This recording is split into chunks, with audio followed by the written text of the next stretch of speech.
Hey guys, it's Vulnerable Mondays with Mel. I'm a little perky today. It's not so heavy. That's because I did a lot of hard work over the last week. I released a lot of energy. I was more honest with myself than I have been, and I also feng shuied my house. So I feel like I'm kicking ass and I feel like I'm a badass. And so I'm having like a high from this. And it also could be the 3 cappuccinos I had before 10 o'clock this morning. Just a little mix of everything, right?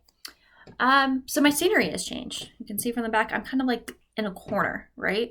That's because I moved my office into my bedroom. Why the hell did you do that? Well, I'm writing my book. One of the things I'm doing on many different projects. And the bed has always been a focal point for my stories. Yeah, the boyfriends, the sex addiction, you know the list, right? Of my 20s. And so I really wanted to have that as a focal point, as like that little bit of motivation and influence in writing my story. And also that motivation influence of like almost as though like my bed is a trigger and it's pushing me not only into my purpose, but just knowing exactly who the fuck I am, right? And so how I wanted to do that was to bring my office into my bedroom. Because for me, though there has been some negativities that have happened on a bed, some abuse, etc., at the same time, my bedroom has always been a safe space, a safe haven, a sanctuary. Because for years, I would rent rooms. I didn't rent homes or apartments. I would rent rooms. So for me, my personal space was the bedroom. And though I have this beautiful home that is my sanctuary now, my oasis, I felt like I needed to change my perspective from my living room to my bedroom. And so over the weekend, I did a few new things to really put into perspective that it's okay for one to be alone. And two, it's okay to have a family of two. What does that mean? Well, for one, I moved my bed to the wall. There's only one space on my bed to come in and out of. Only one side of the bed you can come in and out of my bed. I do not want that feeling of pressure that I have to have my bed shared with anybody except my dogs, my cat, and my kid. Secondly, in my kitchen, I've always had a quite large dining room table in the middle of my kitchen that's been more of a use for everything, whether it's, dinner time, using it as an extra counter space for cooking and baking, etc. Like I've always had that space as my own, like as like the gathering space, right? I don't want to do that anymore. So I pushed my dining room table against a wall, putting in that perspective that it's okay that it's not shared with anybody but myself and my kid. And there's also more of this like open space around I have a dog hair. There's this open space now that I've pushed my dining room table towards the wall. There's an open space in my kitchen. It's like open floor. And so that's also really exciting for me because now that I've also opened the space in my bedroom to have a little bit of an office space and this motivation to continue my writing and continue getting into this truth of myself and these epiphanies and just being surrounded by a new perspective, I'm also doing the same thing throughout my house where I'm really pushing the envelope to have these open areas of space in my house to, one, be open-minded, and two, being in the space like it's okay to have open space. You don't have to share your space with everybody. It can be open and free and be clear. You don't have to share it with everybody. So that's like the purpose I have really pushed myself over the last week. And I've had some very severe, and I want to call them severe, vulnerability moments over the last week. I've learned more about the whispers and bullying going on in my small town, and so I talked about that. And I was really like pushed to focus on what this means for my purpose and future. I have always been in a space where I've always had a boyfriend. I've always had the partner. I've always felt this need to be with somebody and not alone. And it's like I woke up. It's like I woke up and said, hey, what am I doing to really get into my space? What am I really doing to get into that space for myself, as a coach. And one of the things I've learned over time is, this healing journey we teach on and talk about is there isn't a destination in the journey. The journey is the destination. Meaning, so often when we're in a healing journey, we know there's going to be an end. We're like, oh, there's a light at the end of the tunnel. I just have to get there. When I get there, I'm healed. Well, that's not really the reality at all. The healing journey is the destination. And sometimes people who are not knowledgeable or have walked into their healing can perceive someone else's life to be chaotic, sometimes even toxic, because of the constant pivots and changes and maneuvers we're making to better ourselves in our healing, right? We learn something new about ourselves from our childhood trauma and we need to pivot. We learn something new about our trauma from our teenage years and we need to pivot. We learn something new about our trauma from our 20s and we need to pivot. And each pivot is creating a space to be the best version of ourselves. Each pivot is creating space to learn something new about ourselves, to let go of some baggage, to let go of that trauma, to forgive ourselves, right? And so often it can be perceived to be chaotic. It's just like always on the go and changing our mind and moving from job, to boyfriend, what the hell? It can look messy from the outside perspective, 100%. But if you really look into it, each time there was a breakup, I learned a new boundary for myself. I learned something I do not want in a relationship, and I learned how to say no and stop the pattern. And in time, while I would have these breakups, I also would stop a toxic pattern of myself and move forward. Same goes with jobs. There was this time. Yeah, I've spoken about it before. There was a very dark time in 2020 where I had it all and then all of it went away all within the same year. And it really killed my ego. And I truly felt like I failed. 100%. And it took me down. And I started taking other jobs on because I no longer believed in myself. And that's key. I no longer believed in myself. I was punishing myself. And skipped from job to job, figuring out what that was. And each time I left a job, it was because something or someone or something had taken action that really pushed the envelope, that pushed me outside of my boundaries. And boundaries are important, especially as a survivor.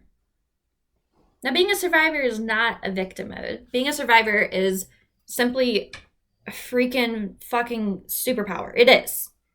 Any woman or man who is open enough to be like, hey, I have survived abuse, I have survived trafficking, I have survived the pits of hell, I have survived extreme trauma, and I'm still here today. These individuals are out there letting you know they have a fucking superpower. Not that they're fucking a victim. That didn't come out right. Not that they are trying to push the envelope to say, hey, I'm a victim, feel petty, feel sorry for me, have sympathy for me. That's not it at all. Saying you're a survivor of any kind, because we're all survivors in some form or fashion, and being open and honest and vulnerable about it is stating like, hey, I have some wisdom behind me. I've seen parts of life I wish I never saw, but I am happy to be here today, and I'm happy to discuss it with you. But so often we perceive such details and identity as someone playing victim, as someone potentially showing toxic traits, as someone trying to ask to feel sorry for them, right? But a lot of times, most of the time, those out there who are strong enough to speak and have a voice, they're not just doing it for themselves, for their own healing, because it could be part of it, but we're doing it because, at least the way I see it is every morning I wake up and I know I'm waking up as a survivor, as a voice for other women. I'm a voice for other women. My purpose is to help other women. Sharing my story, being vulnerable, telling you the details of my life and the struggles and the high points and the low points and my mistakes and my pivots, My vulnerability on a daily basis is because I choose that my voice is going to help others. Simply enough. Now, is it baby steps and is it going to take time? 100%. But I'm not coming out as, hey, feel sorry for me. No, I'm coming out like, hey, all this shit happened in my life and I survived. I was a sex addict. My sex addiction led me down a really dark path that led to being trafficked, blackmailed, imprisoned. And so much of my past is part of that story today only to help others. And while it's helping others, it's helping healing me. Because that's the reality too, is as you grow and learn your purpose and your identity, and as you preach your story and you talk about your life for everyone to hear, you're also healing parts of it too, because you are not, you're in a space where you are no longer fearing your story and the experiences you've had. You want those experiences and that trauma to be lessons for others. Simply enough. And so for me, this over the last 10 days or last 7 days since we spoke, I really pushed forth the effort of, okay, where can I take action? Where can I stand up for myself? What can I learn? And also, what can I shed of myself in this new space? There's a lot of things. For example, learning about the bullies, I had to stand up for myself. 100%. I needed to. I rarely stand up for myself, and it's about that damn time to not give a fuck and actually be that badass. The whole reason my book is called Fuck It is to bring out this identity of self that fuck it, like this is the raw truth. This is reality. This is the vulnerability. This is the story that's going to help others everywhere to know it's okay to find that transition, to pivot. Don't let the past identify you, but let the past be lessons to help others. It's all about how you perceive things, right? It's all about how you look at things. So taking the time over this last week to pivot that even in my own home and make this space simply for me to not share with anyone but myself and my daughter is exactly what I needed to do to see a new perspective.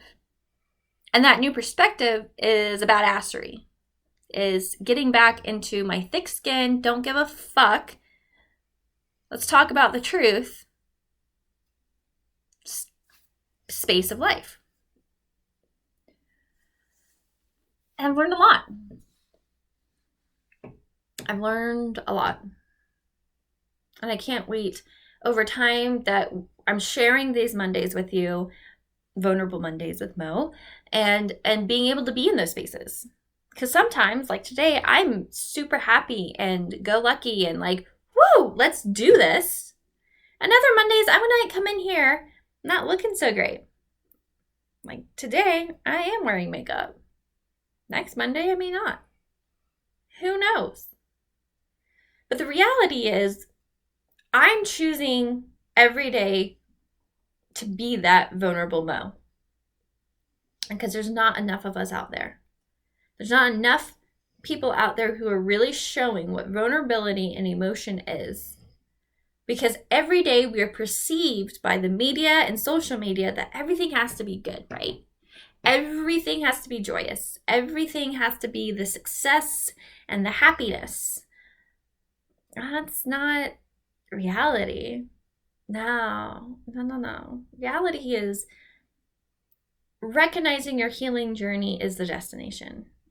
Reality is being okay to cry it out, to show emotion. Reality is having the confidence to keep your boundaries. And sometimes keeping those boundaries is pivoting your boundaries to better yourself. And as we understand our boundaries and we make these pivots, It's important to be in that space that you were comfortable not only with change, but you're comfortable with yourself.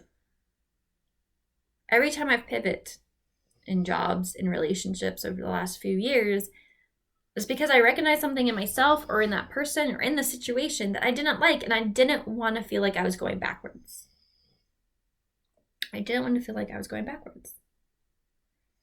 Same with the decision that I had to pivot this extreme moment of 2022.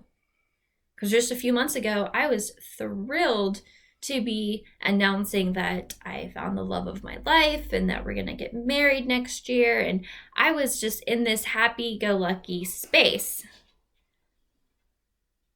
And over time, I would recognize I was in that space because I was comfortable. I liked the attention. I liked the stability that this person brought to the table.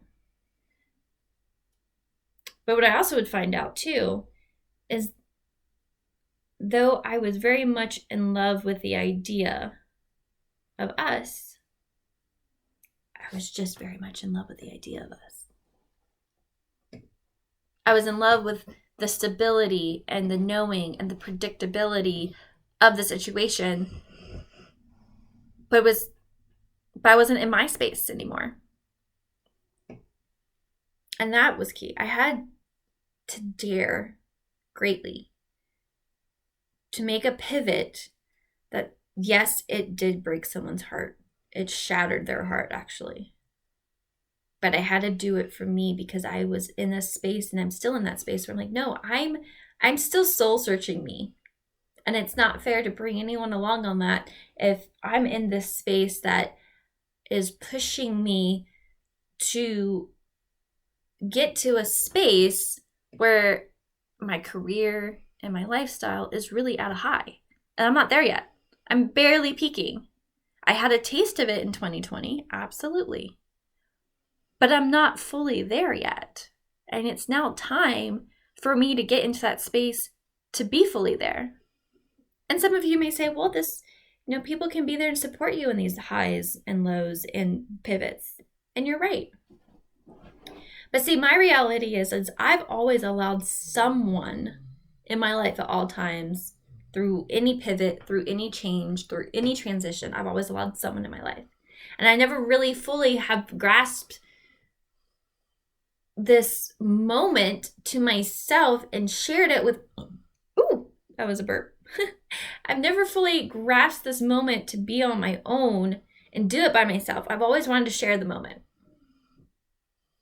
But if I really want this spotlight moment to be a voice for women, to be vulnerable, to be okay to express every side and every healing energy in me and bring it to the table every Monday, I need to learn how to do that on my own. Not with anybody but my side, but the fact my daughter, my dogs, and my cat. I need to thrive and show my worth for myself without anyone trying to tell me or show me that I am worthy. I need to prove to myself I can take care of myself. And that's key.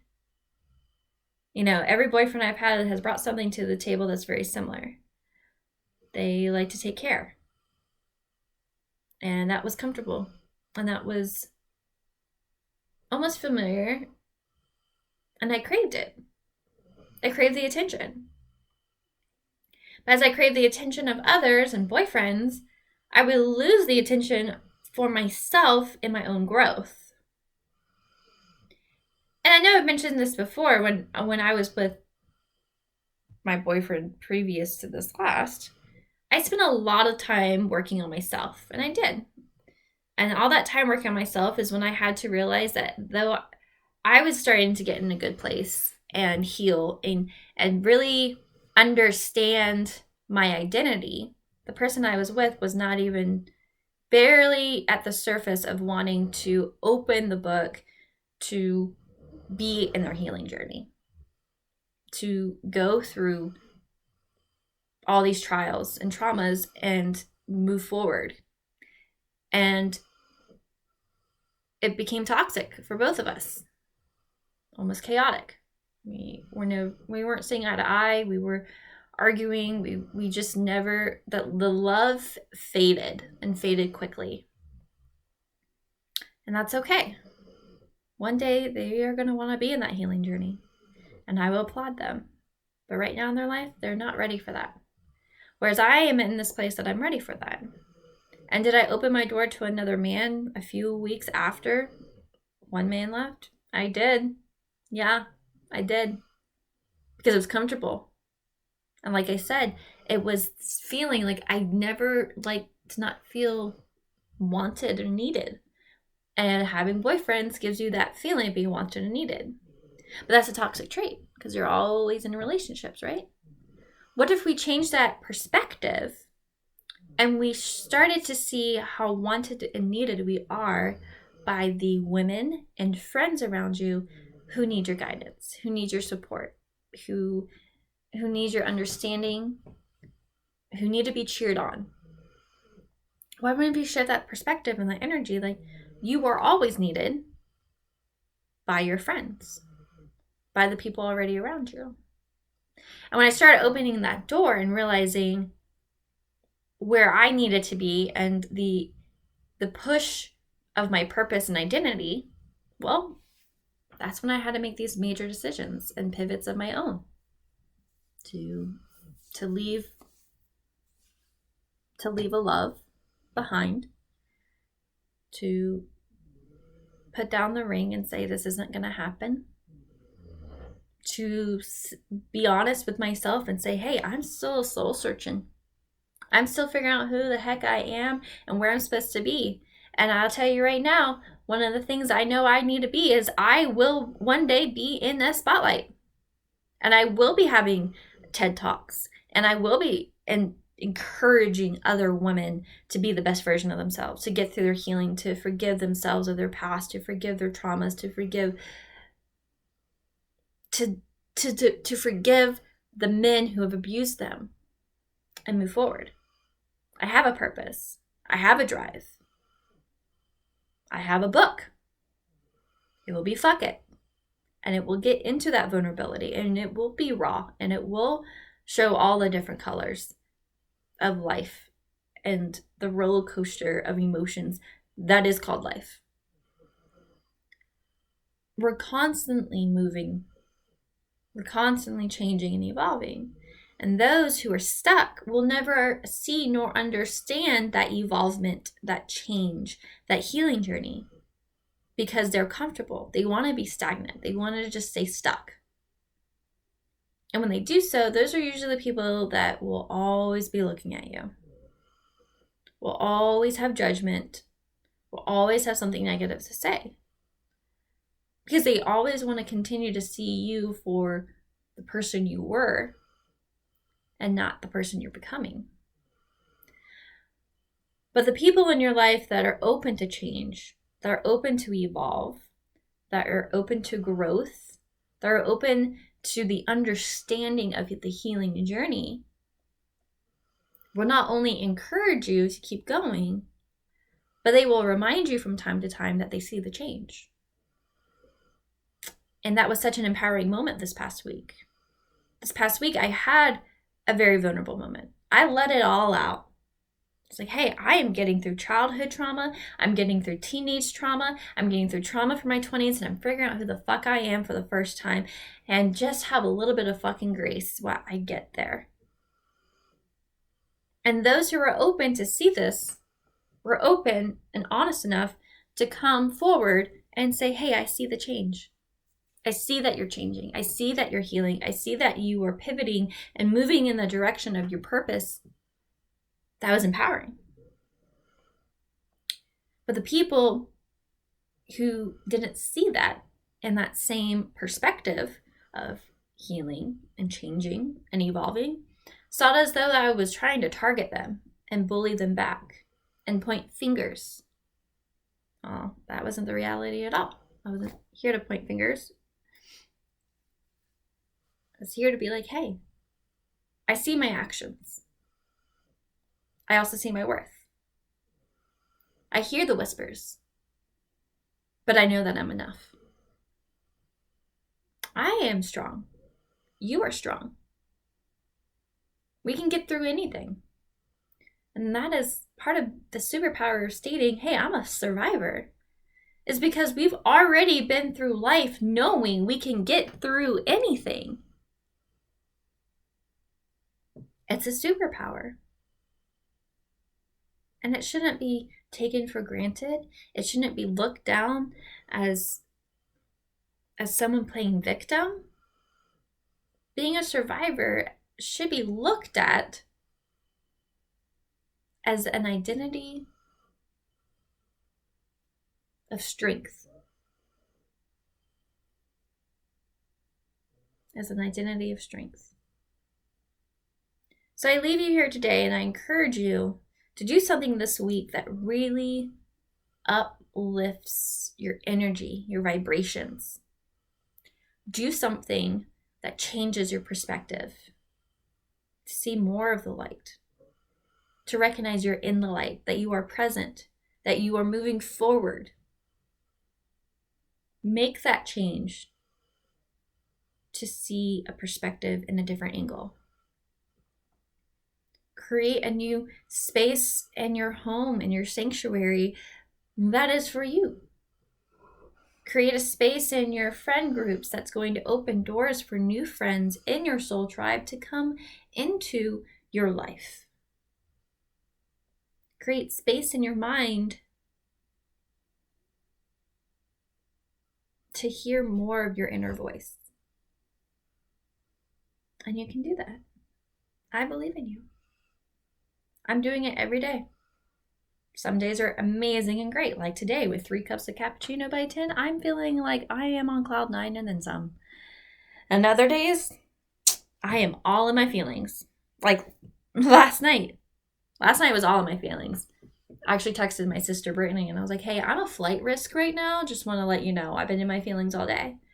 But I understood the reason I was in my feelings too was because I was changing the perspective in my home, which was something new. And growing is supposed to be uncomfortable. Growing is supposed to be uncomfortable. So when you're pivoting and changing perspectives, it's going to feel uncomfortable. And you're going to be in your feelings.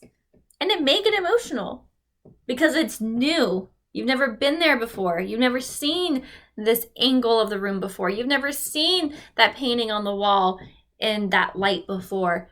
It's new. New is good. It means you're not staying stuck. You're open to change. You're open to possibilities. You're open to understanding your purpose. I look forward to hearing from you all next Monday, which is going to be Valentine's Day. So hopefully it's a very loving message next week, but we'll find out. The whole point of Vulnerable Mondays with Mo is I never really know what I'm going to talk about till literally like 15 minutes before I even come on air. I'm like, you know what? Like, what did I learn this week? What can I bring to the table this week? And so I've opened up about what happened over the last 5 days.